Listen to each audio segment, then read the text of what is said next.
Good morning. My name is Leslie Williams and I'm in San Diego, California. Today's date is August 1st, 2012. It's either August 1st, 2012 or July 31st. Hang on, my phone's just coming on. It's a phone that has no minutes. And it's this one right here. It has no minutes on it. And this is a backup phone that I had. It has no minutes on it though. But I use it for this purpose right here. And the reason why I do this is because I bought a t-shirt on July 17th, 2000. Well, this is one of the reasons why I do this. I bought a t-shirt on July 17th. I had it made at T-Shirt Mart on July 17th, 2012. And on it says, organized gang stalking. Is it connected to human trafficking and universities? Google it.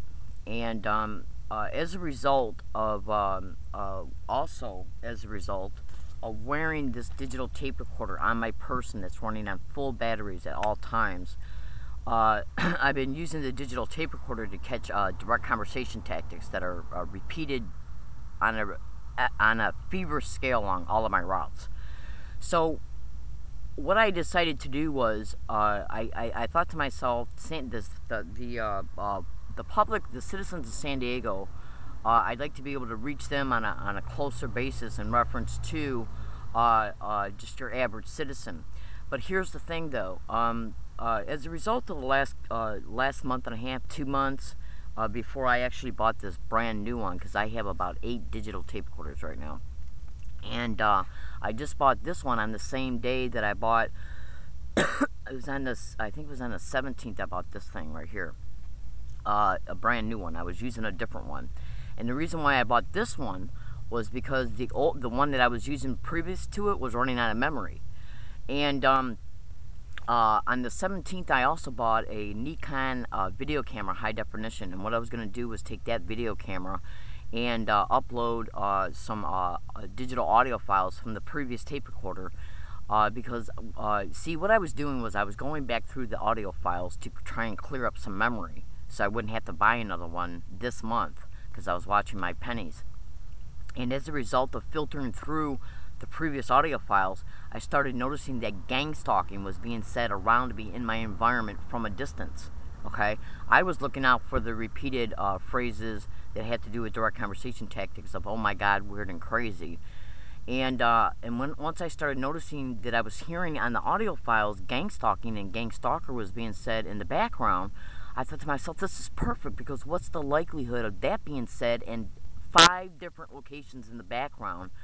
If I wasn't being stalked, because I was already making videos about me being gang stalked that were online. They go all the way back to December. So I thought, this is great. So what I'm gonna do is I bought a Nikon high definition camera from Fry's Electronics around the 7th. I think it was on the 17th of July, and I was gonna upload some audio files to that high definition one, and I was also gonna make some other videos too. And upload those audio files that had the gang stalking mentioned in the background. And I caught it flat out being done around me at SDSU after I predicted it, because the crowd was getting ready to go by me, and that's how they were, in part, that's how they were delivering the direct conversation tactic, and then putting those words within the conversations that they were having. Direct conversation tactics are methods of organized gang stalking expeditions, and what they do is repeat certain words, phrases, or comments around you constantly along all your routes, and this in turn makes you feel stalked, because they want you to notice it. That's how you feel harassed, okay? And it's also how you feel stalked, because they got to know where you're at in order to do it. And you can go to Google and type in gang stalking and direct conversation tactics, or organized stalking and direct conversation tactics, to clearly see that it's flat out one of their main tactics. So, around the 13th of July, I had to, no, the 17th of July, I had to, yeah, it was the 17th of July I bought that shirt.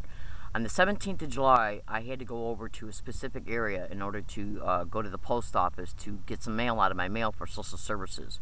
And so I thought while I was over there, I thought to myself, I stopped off at 7-Eleven, got some pizza, and I thought, the t-shirt mart was right across the street. So I went over there and I had the t-shirt made that said, organized gang stalking, is it connected to human trafficking in universities? Google it. And ever since I bought it, though, I haven't been wearing it in any of the places or transportation routes that I'm gang stalked at, in reference to businesses, trolley routes, trolley stations, bus routes or bus stops, or universities, which are the main places I go to. I've only been wearing it when I approach Friars and Frazee Road, or right before I approach Hazard Center Trolley Station. And I've taken off, because I wear an undershirt, so I take off the shirt that I'm regularly wearing throughout the day, and then when I left social services, crossed the street and stood on the corner where the bus stop's at, right in front of National University, I would put it on, okay? And so the reason I'm making this audio file is for video files for two reasons. I want American citizens and fellow San Diegoans to know something. The gang stalking and the gang stalker that I've been catching on my digital tape recorder has nothing to do with the shirt, because I just bought the shirt on July 17th and I was already uploading videos concerning that, about how I was catching gang stalking being said around me in my environment, because they were trying to sensitize me to that too. And now they're saying it on a more fever scale, but lately they've been not saying it because they've been seeing that I've been uploading audio files. But here's the thing. I've only been wearing this shirt, again, at specific locations, because I've been gang stalked on a fever scale by the business community, so I'm not going to wear it there, because they create a street theater, which is a staged incident in one of these businesses. Then they can point the finger at my shirt and say, she's crazy, look what she's claiming here. Okay, then they look it up online and look at my videos, and then look at my videos and then try to claim I'm crazy because of my videos. Because organized gang stalking methods and tactics depend on corrupt mental health and corrupt psychiatrists. And if you don't believe what I'm saying, I strongly suggest you go to Google and type in a gang stalking tech, everything you need to know. It's a manifesto of a manager of organized gang stalking crews. Psychiatrists and police officers and judges and lawyers, prosecutors are mentioned throughout the whole manifesto. Okay, and all you got to do is go to Google and type in gang stalking or organized stalking and corrupt mental health.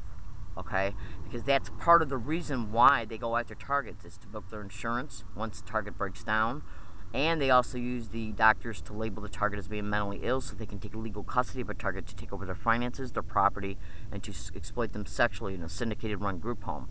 Yeah, by calling them crazy or mentally ill or schizoaffective or schizophrenic or bipolar or delusional, or a threat to themselves or others. Now, organized gang stalking expeditions, they have syndicated police officers right on their chain. In fact, that is totally stated 100% in the manifesto, and you can Google that as well and cross-reference it to gang stalking or organized stalking. So what the San Diego police now are doing are showing up right before I arrive at Friars and Frazee Road, when I put the t-shirt on, okay?